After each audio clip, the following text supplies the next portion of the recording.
podcast from the Lutheran Church Missouri Synod's Office of National Mission. This is God's Mission Here.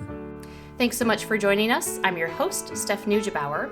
Today we are going to be talking about God's mission in some places that are in communities just like yours.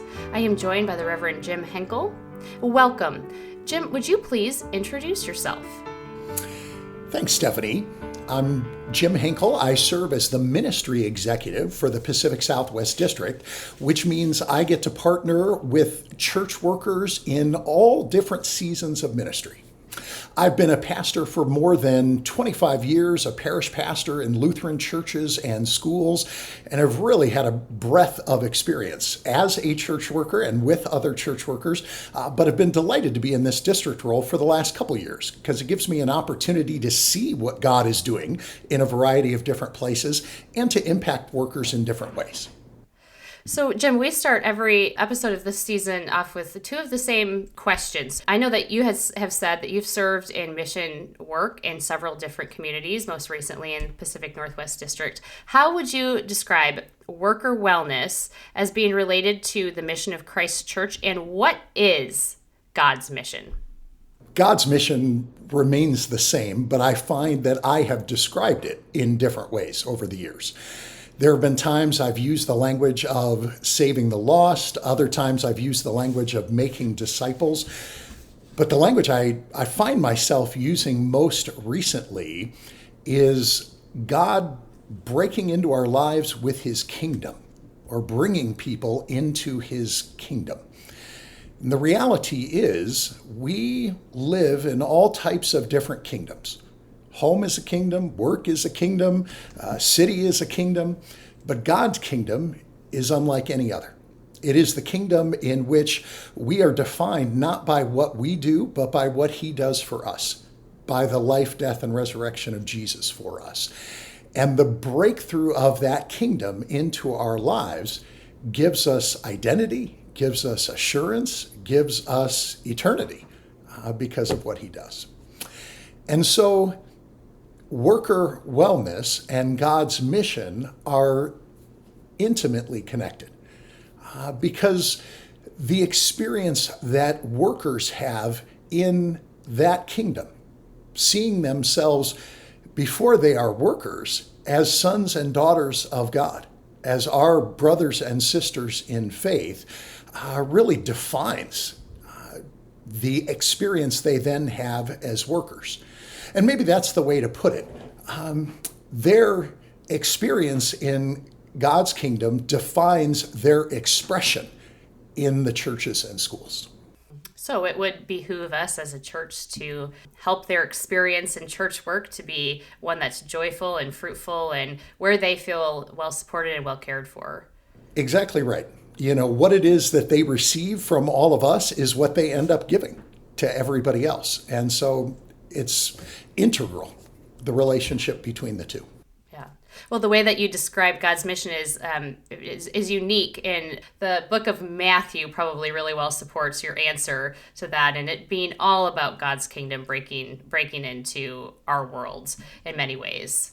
It does. And as we love all of Scripture, Matthew has always been a book that's close to my heart, and so you can sense that in that kingdom expression.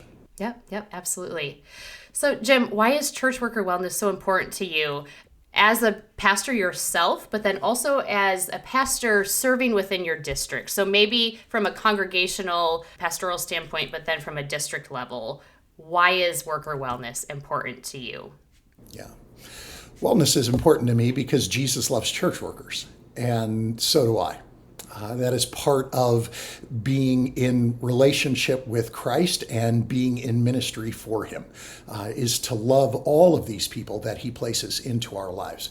And again, that emphasis that before anyone is a worker, they are a son and daughter, a brother and sister. And they need that relationship. They need to be loved in that way. Certainly, I have had the privilege of doing that as a pastor in relationship to other pastors, DCEs, teachers who have been part of the team, but also now as a district executive. It's a different perspective on the church worker experience. I find myself not always being able to shape the culture in which they are working, but minister to them in a variety of different cultures. I encounter church workers in a breadth of struggles and hurts, and am able to love and encourage them through those things. And so, yeah, loving church workers with the love of Christ makes such an impact on who they understand themselves to be and the way they then express that to those they serve. And when you say culture, what do you mean by culture? Are you talking about the culture then of the congregation, the staff, the broader culture and community where they're serving? What do you mean by culture? So again, just as we find ourselves in a lot of different kingdoms, we experience a variety of different cultures. But the culture that probably impacts church workers more than any other is the culture of the church and school, of the ministry in which they serve. And there's a phrase that I tend to use as much as any other, and that is gospel-dominant culture. We are a people that value both law and gospel, and the distinction between law and gospel. But we also believe that the gospel ought to dominate. And so often my experience in different ministry cultures is that the law dominates. Maybe that law expresses itself in performance and goals and expectations. Maybe that law expresses itself in rules and parameters, but those ministries in which the gospel dominates, in which a sense of joy, a delight in the way God is at working, a ready forgiveness for one another, the ministries in which that dominates make all the difference. Workers are entirely changed by that. And there are not enough churches and schools that have that discussion, that are attentive to developing that culture, and certainly that make that distinction about gospel dominant. Well, one of the things, really, the central kind of subject we're hoping to talk about today while we have you is what kind of impact does a positive congregational culture have on the worker? And we could also, of course, talk about the worker on his congregation. Where have you seen in your time in ministry, whether at the district level or the congregational level, how have you seen ministries and congregations flourish when church workers are healthy and well? Yeah. I've been blessed to see that in my roles as parish pastor, but also in my role as district executive. And certainly as a parish pastor in San Diego, most recently at St. Paul's Lutheran in San Diego, we were privileged to experience a gospel-dominant culture. And while that exhibited itself in a variety of different ways, there are probably two that stand out for me. The initial one was a persistent joy. It's not that we didn't deal with hardship and difficulty as other ministries do, but there was a persistent joy through those things. There was a desire to recognize the way God was at work, to see what God was doing, even in those difficult moments. And that's really joy. It's delighting in God's grace, no matter what's going on. And the workers, the leaders that were part of that ministry were able to express that.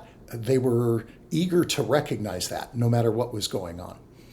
And then I think, besides persistent joy, there were also consistent opportunities to engage a variety of different people, to reach new people with the gospel.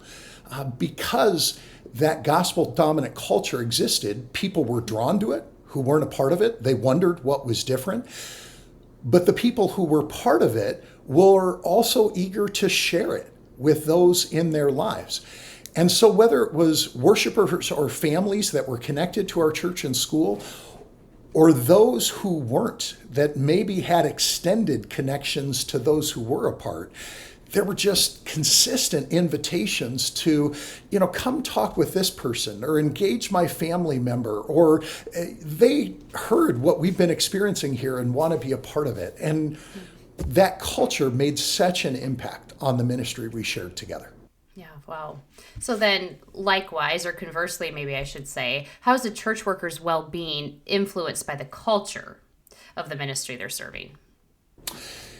The church worker themselves, again, is just strengthened and deepened in their own faith. And we highlight as part of the synod the wellness wheel, and really 7 different areas of church worker wellness, from professional to financial, but most significant is spiritual.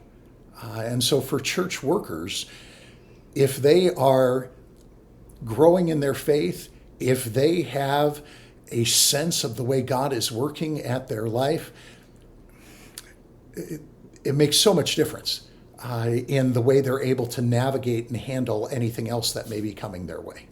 So what comes first, the chicken or the egg? Does the positive culture create a well worker or help to influence a worker towards wellness, or does the church worker, is that person or persons responsible for the culture of the church, or are they just in harmony playing off of each other? It's an excellent question. My experience, especially now in a district role, has been that most places need a worker or two to help shape that positive culture. And other workers may develop into that, grow into that. Other leaders in the congregation will develop and grow into that. But they tend to need a worker or a leader who gets it and will help shape it. And then they feed off one another, as you've described. Sure. So they need a shepherd. Yeah, exactly. Yeah. You mentioned the congregation that you were serving before. Do you have just specific examples of yourself benefiting from the gospel-dominant culture, the persistent joy that the culture of your congregation had? Where have you seen this be so vibrant enough to want to talk about it and share about this with people listening? Yeah, there are all types of different places and experiences in which I have seen that. But again, referencing that congregation of which I was a part for so many years, I saw it in a shared vision and mission in the congregation. There was intentionality about the way that developed. The workers of the congregation, the leaders of the congregation, the members of the congregation gathered together to really pray and discern the way the mission might be realized through that congregation. And so that generates a sense of wellness. A shared mission provides a shared wellness. We're working together toward the same things.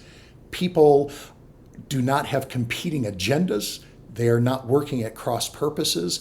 And so often those things get in the way of wellness for church workers. I think the other thing was it was a congregation that intentionally appreciated these workers.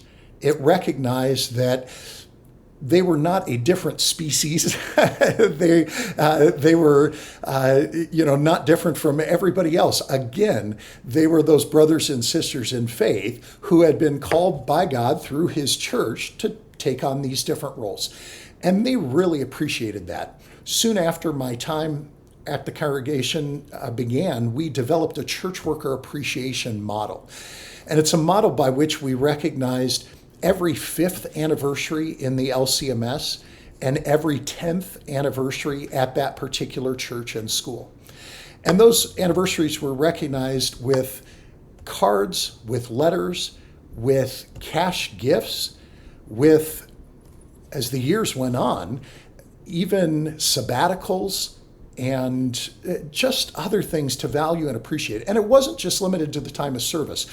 In that model were also recognitions when workers had children or earned a graduate degree or wrote a book or anything like that, in which the congregation celebrated that and noted that, and just was intentional about acknowledging that you are valued and that God is working in and through you in some incredible ways.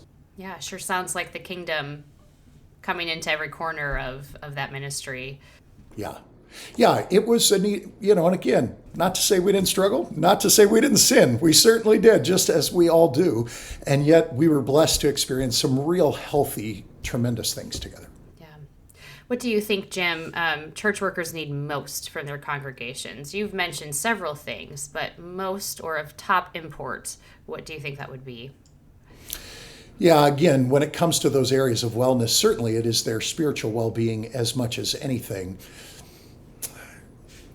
There are moments that churches and schools will ask what it is that they can do for their worker as much as any other.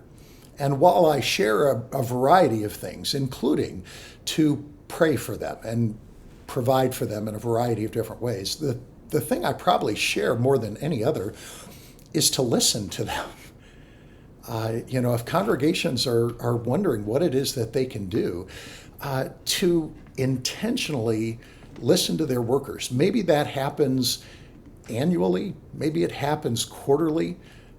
Again, depending on the staff or the team that exists, it might be one worker doing it for others, but it's got to involve lay leaders as well, who sit down in intentional ways and say, talk with us about how we are experiencing the mission together. Talk with us about your experience as a worker and, what it is that blesses you, what it is that distracts you, what it is that,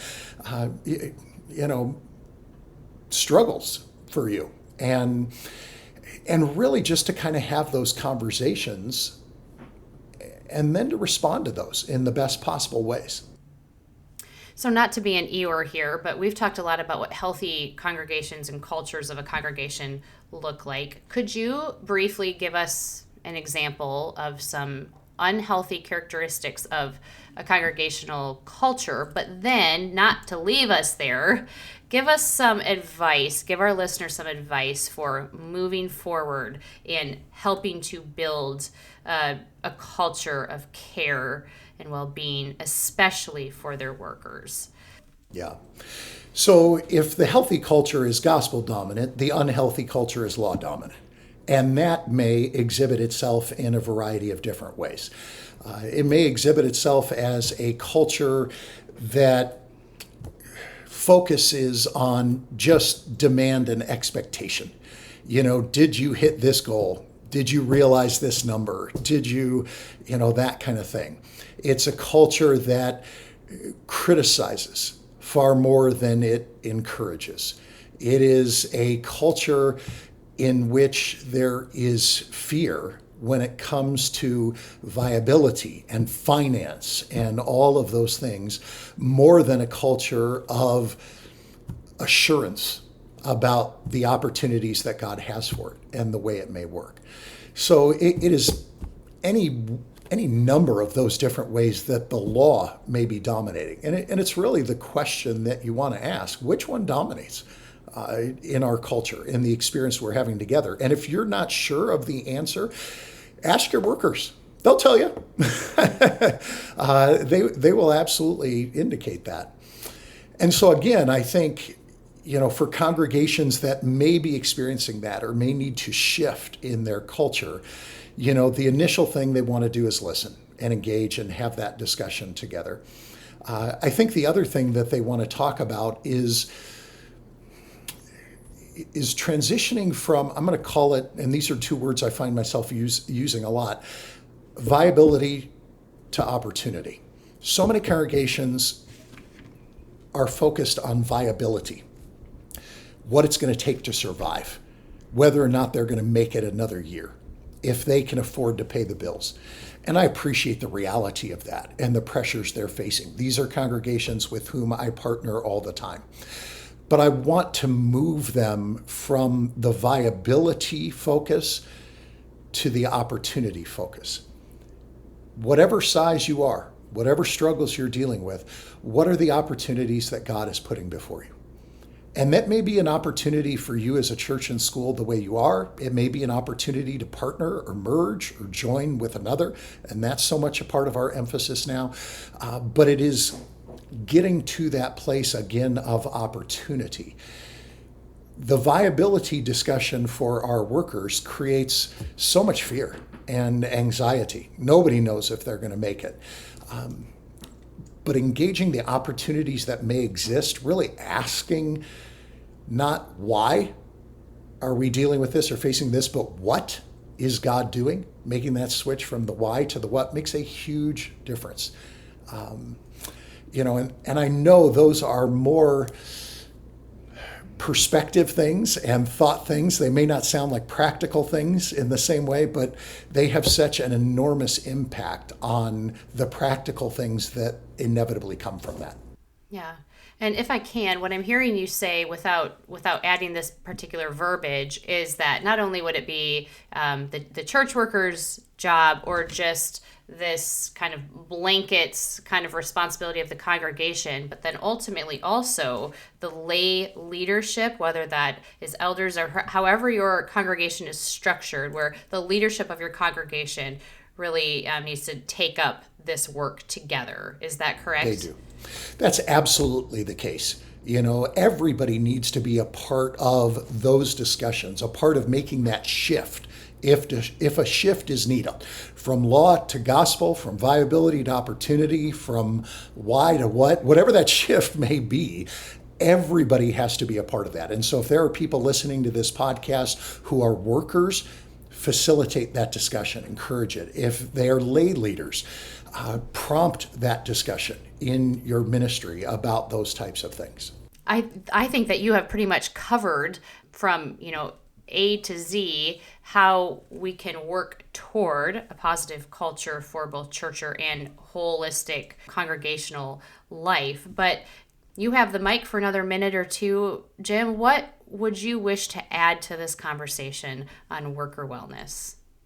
Part of having gospel-dominant culture is recognizing all the different facets of the gospel. And among them is the facet of generosity. We have an extraordinarily generous God in the way that he loves us and treats us. And I really want to encourage churches and schools to be generous with their workers. People may hear that word and assume money and finance, and that's a part of it. But it is beyond that. So often, churches and schools make decisions about the things they might do for their workers or the benefits they can give to their workers.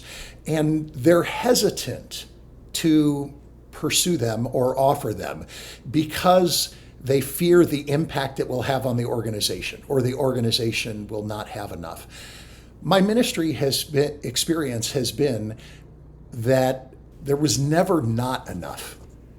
When we made decisions to raise salaries or to offer a sabbatical or to extend vacation or to provide somebody leave beyond what the policy was because of a unique circumstance they were having, God always provided for those situations and then some.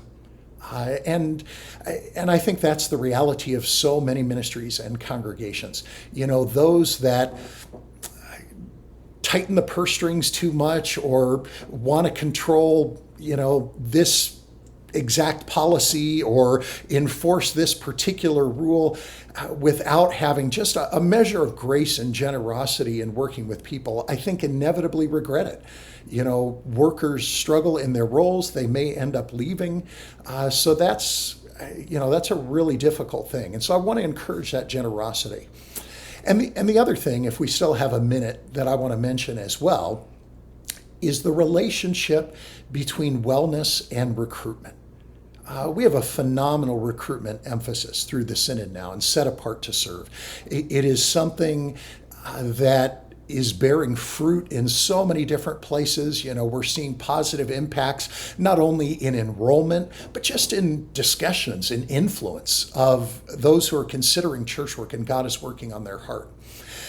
But one of the things I have found myself saying and sharing for a number of years when people said, we have a recruitment problem or we have to work on recruitment, is that, look, we may not have a recruitment problem as much as we have a wellness problem.